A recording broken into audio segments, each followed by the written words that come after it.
Hey Catal people, we've got the wind anchor. We're going to switch this video around in a second, but we've got gusts here around 35 miles an hour, which is what, 56 kilometers an hour, going up to 60 miles an hour, which is 96 kilometers an hour, and I'll show you the result.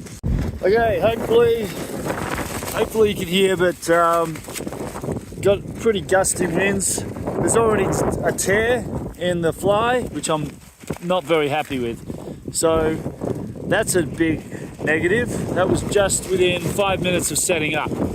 So I don't know if I got a faulty fly or what, but that's not great. Everything else so far looking all right.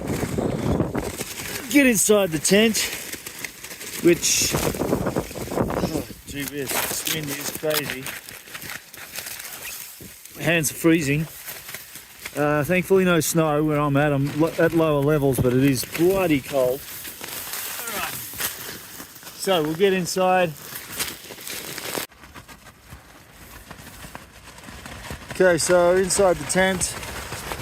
Seems to be working fine. Very windy outside. I didn't put the lines up, so I haven't pegged it down fully, but I just wanted to see how it would cope in this ferocious wind. Like I said, it's doing around 35 miles an hour, which is 56 kilometers an hour, gusting up to 60 miles an hour here, 96 kilometers an hour. And I do already have a tear in the fly, which is right there. So that's within 5 minutes. Other than that, I'm just going to leave it sit there. I'll let it sit there and see how it performs.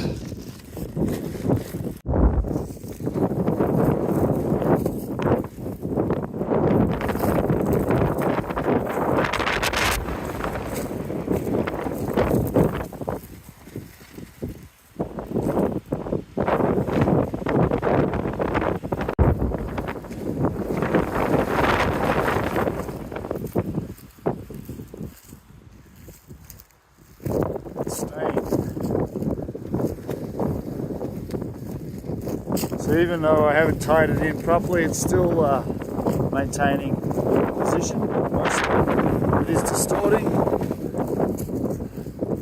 but if I had it tied in better with guide ropes, would be okay, I think. And it's not tearing apart, unlike the fly that was on it, which tore within 5 minutes. So that's a gust probably up to probably 45 miles an hour. I don't have a wind gauge on me, but just typically around here it can get really frickin' windy.